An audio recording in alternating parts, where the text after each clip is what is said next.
Hello everyone, welcome back. I want to talk to you guys today about the three members only injunctions that we have against the ATF for the pistol brace rule. Okay, so it is members only, and in this video I'm going to talk about the benefits that I see of it being members only, because a lot of people don't like that it's members only. They're saying, hey, it should be a national injunction.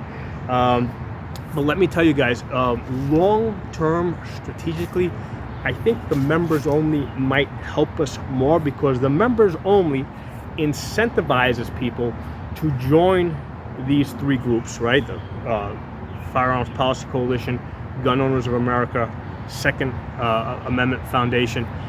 It incentivizes people to join these groups so that they will be able to partake in the benefits of this injunction. Okay, this injunction isn't the end. In fact, this is probably like the beginning, because what I think is going to happen is that these groups now are being incentivized that, hey, we go to court, we get injunctions, we win.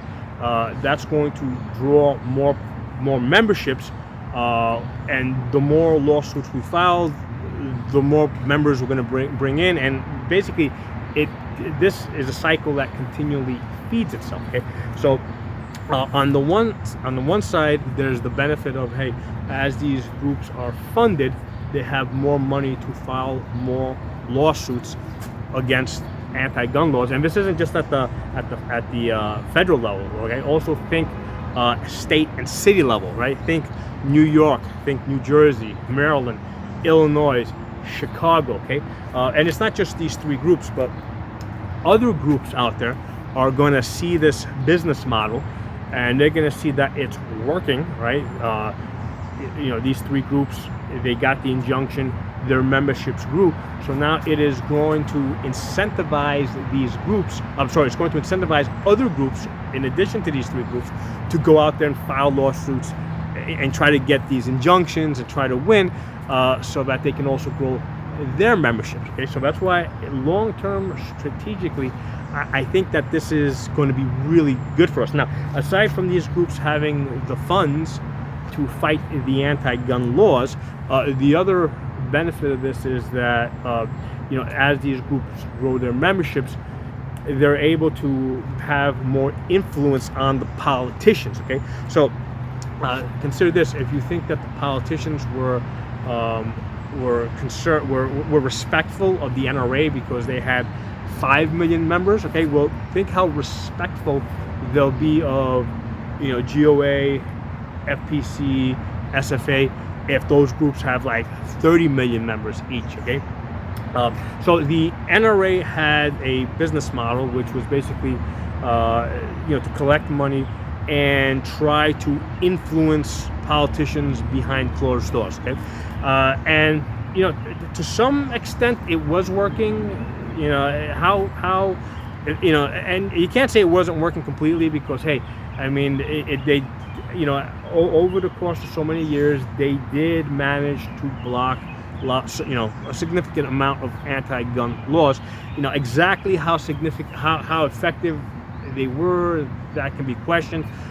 They did do something. Okay, it's hard to argue they did. I mean, look what they managed to stop Obama, right, when he was trying to ban ARs. At the time, they were really the only ones that the politicians were listening to. Okay, other groups like GOA, yeah, they existed at the time, but they really weren't paying attention to them at the time. They were only really paying attention to the NRA. So at a certain point, the NRA was really effective, but they really weren't incentivized to go beyond that. Okay, so I think that a lot of these other groups, they said, hey, if we want to be successful, we need to try and do something differently. We need to be more aggressive, and basically for example, GOA was a no compromise groups, okay? Because the NRA was exactly that. They were a compromise group. They were basically, NRA was negotiating our rights away, okay? GOA said, hey, you know what? We're not going to compromise at all. So a couple of years ago, maybe nobody was listening to them, right? On the politician side. at this point, I think that they're starting to take notice, okay, especially with these 3 injunctions that these groups have, right? SFA, FPC, and SFA. I think politicians are starting to kind of take notice of them if they manage to grow their memberships really fast. And I don't mean like 5 million members like the NRA, right? I'm talking like 20 and 30 million members. They're going to be really, really effective. So that's why I think this membership only injunction helps that cause. It will help drive the membership numbers up, which will give these groups immediate funding so they can continue to fight in court, and also they can hold sway over politicians simply because they got lots of people in their, lots of voters within their membership ranks, okay? So don't just think at the federal level, because these groups are also going to go at the state and at the city level as well. Again, especially in places like New York, New Jersey, Maryland, Illinois, California, Hawaii. The good thing about this is that we're actually on the offensive here, right? Because a lot of people are looking at this and say, hey, we're losing, we're not doing so well. It took us so long to get an injunction, and yeah, I didn't like the fact that it took us so long to get the pistol brace injunction, and it is not national, it is membership only. But hey, think of this from the perspective of the anti-gun groups, okay? Think of it from their perspective, how they are feeling, okay? How butthurt they are because they are losing, okay? Because at this point, we're not on the defensive anymore. We're on the offensive. We're reaching into the anti-gun states, and we're trying to basically we're fighting the laws in those places, okay? So that's why I think that strategically, long-term, these membership-based injunctions are going to help us. They're going to help provide funding for more lawsuits, and they're going to increase the membership numbers so that we can file even more lawsuits and also be able to influence the politicians, okay? So I don't know. I think it's a good thing in the long run for us. Okay. Now, what do these injunctions mean? Right? I'll be honest with you guys. I did briefly consider, pulling out 2 braced AR pistols and coming out, I said, you know what? Let me not get ahead of myself, because the way this injunction would work is, let's say I made a video like that, right? ATF shows up at my door with a warrant, right? And because I'm sure they can find some anti-gun judge to sign it for them, right? So they show up at my door with a warrant, they arrest me, they take all my guns, and now it's up to me to basically go to court and hold up my FPC card, right? And try to have my lawyer spend money on my lawyers to have them argue that I was covered by this injunction. So I don't think that is tactically sound. So although I thought it would look really cool in the video, I said, hey, you know what? That's not really effective for me, okay? The way that I'm most effective is as a gun instructor, okay? Basically what that means is I need to be out there recruiting more people, training people, turning non-gun owners into gun owners, okay? So making a cool video shooting 2 braced pistols, yeah, that would look cool, but it would be only a momentary, pleasure, okay? Long-term, strategically, I help the cause more by recruiting more people to our side, so it's better for me to stay out of trouble and keep doing my job, okay? So basically, just because you are covered by the injunction, what I'm recommending is that you don't flaunt your braced pistols and injunction card, right? Whether it's from FPC, GOA, or SFA, okay? I recommend you guys play it smart.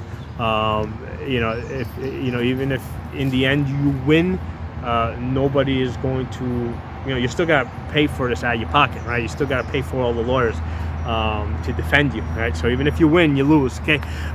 So let this thing play itself out. When all is said and done, when this thing completely works its way through the courts, and the pistol brace ban is declared unconstitutional, then we'll make the videos shooting the braced pistols. Okay, I think I may have a bug on me.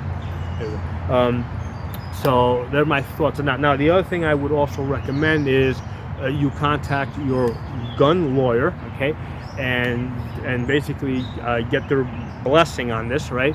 That you tell them that you've got your, you know, that you have whatever, an FPC or GOA or SFA membership, and basically tell them that you have a braced pistol, and ask them to confirm for you in writing that the injunction basically applies to you, and then you can say where you're going to get a lawyer. Okay, so here's the thing: I've got an $11 a month lawyer. Okay, hold on, let me pause this camera. Let me show you guys who I got. All right, so especially with this injunction stuff, right?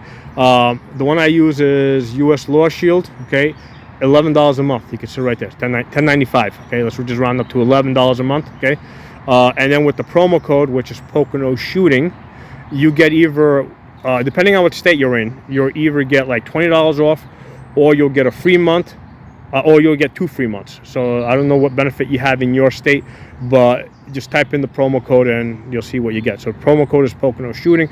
You have to sign up through the website, which is uslawshield.com, or through their phone app, or their app, which you can download. Okay, so that's what I would recommend that you do with your injunction. I would recommend that you get a membership here, right? $11 a month, and basically just basically run it by them. Tell them, hey, you got a braced pistol, you have a membership in these groups. Send them a picture of your card. And have them confirm for you in writing. It could just be in an email, that it applies to you. Right? So it's just basically it's an extra level of protection. And like I said, I don't recommend you flaunt your braced pistols. Like you can take them to a private gun range, and I'm sure they're not going to mind. But I wouldn't take it to a gun range that like to a public gun range, especially like a free gun range, like I have in my state in Pennsylvania, where a lot of times there might be cops there, or you don't know who the other people there are. So basically use some common sense with that. Protect yourselves at all time. Basically assume that everybody is a fed, an informant, or scammer. That's what I tell people in my in the groups that I manage. So I will talk to you all soon. Thanks for watching.